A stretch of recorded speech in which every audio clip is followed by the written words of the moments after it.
I was going to say, what do we think about USC? What do you think, Greg? I'm gonna let you. I'm gonna take because I got some thoughts. I do have some thoughts. So I have spent this entire season on the narrative that USC was going to slip up on a game that no one saw coming, and it was going to cost them everything.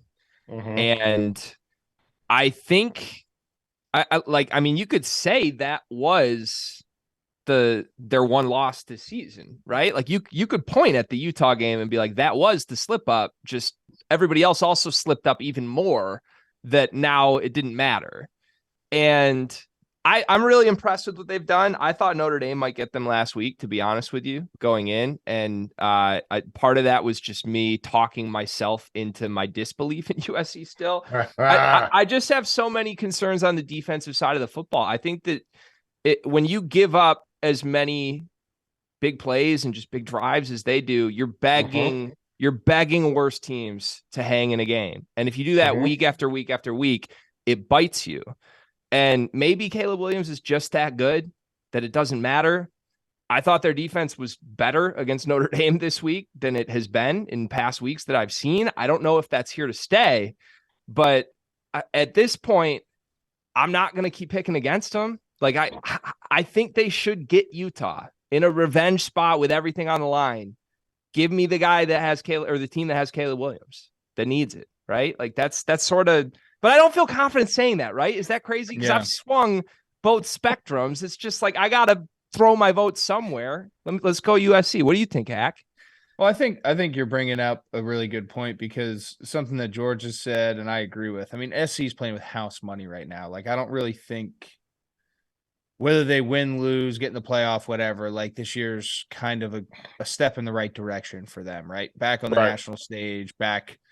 So, like, whatever happens, I think that this program and this team and Lincoln Riley are just, they got nothing to lose. Right. Another point that and a mountain that I've died on is that I think it's really, really hard to beat a team twice in the same year. Yes.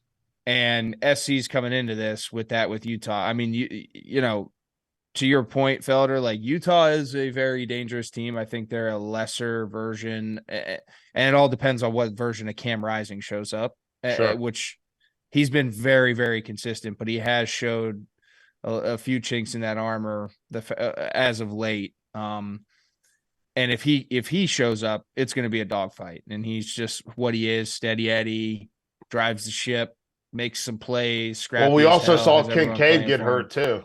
Mm-hmm. Yeah, right. But you know, we'll see what happens with that. I think that's hard. But to me, this SC team is kind of like the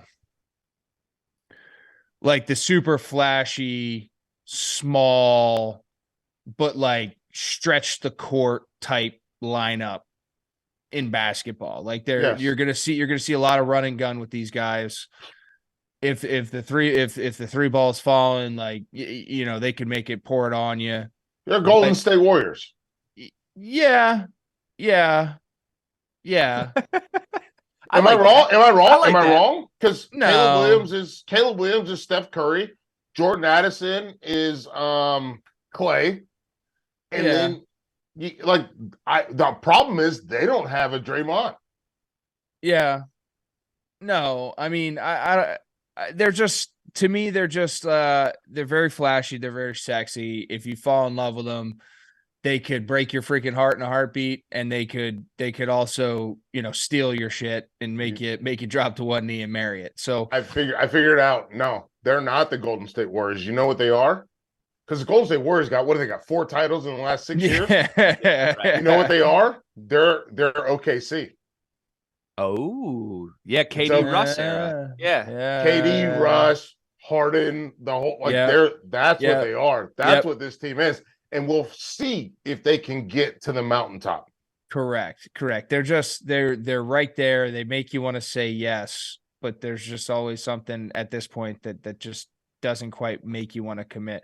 And this win could be a big one for them. And then who knows, right? Like, I think if they get in the playoffs, they could be one of the most dangerous teams in the playoffs, right? Like, I think they could beat anybody, but I also think they could get their ass whooped by anybody. I mean, that could happen to anybody, But I'm saying on a larger scale of watching this team and how they play, Yeah. they could beat anyone in the country at any point in time. I don't think you can say that about everyone.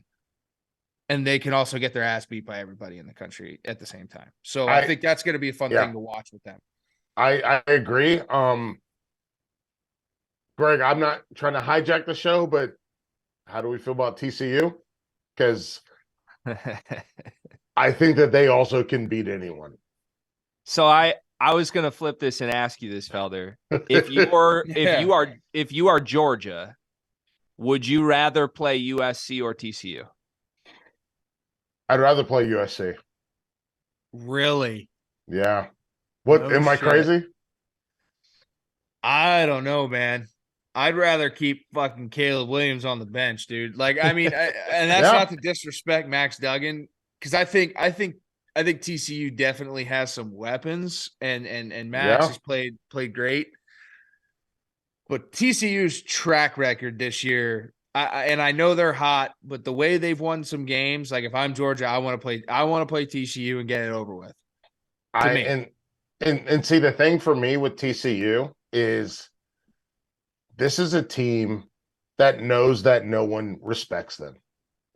They know that no one believes in them. They know that no one trusts them. And if you give me a healthy Quentin Johnston, you give me a healthy Savion Williams, give me a healthy Tay Barber, outside of Ohio State, who I don't have to worry about anymore because they're not going to the playoff. Give me those guys. That's the best receiving core in college football. But you watched that Texas game. I did. Are you telling me if Georgia gets after that ass, that's going to matter? I think that my favorite play of the weekend, and Hack, I know you're going to respect this. They went 22 personnel. Can you match 22 personnel with Georgia though? Like Georgia can match that. You're talking Big 12 SEC. Like Georgia can match that shit all day long. And they match it, and then they run a swing screen, and then they throw the slant to Savion Williams. Dude, I don't know, man. I think the play calling from TCU, I think that the personnel for TCU, either way, you're getting O'Reilly, right?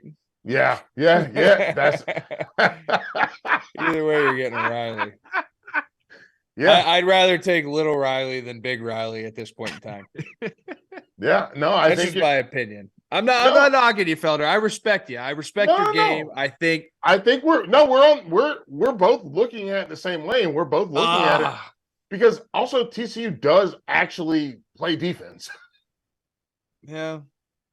And I'm looking at it, I'm like, and maybe it's a psychological thing where Georgia coming in against TCU is like, we got these guys, versus USC, which is like a big name brand. You know, they're going to be billboards, and they kind of saunter in versus coming in ready to rock and roll. Because remember, a year ago in the national championship game, when Georgia played Alabama, Georgia was like so hyper focused. People were worried that Georgia was over focused a year ago. They were like too serious. And with TCU, I'm like, yeah, they're going to think they can't do anything. I think that Georgia versus TCU reminds me of Alabama against Utah, 2008, where they were like, oh, we'll just win this game, no problem. And then Utah just beat the brakes off of them. Mm-hmm. So I don't know, but it doesn't. Here's the point. Georgia's the better football team either way. They just have to be focused.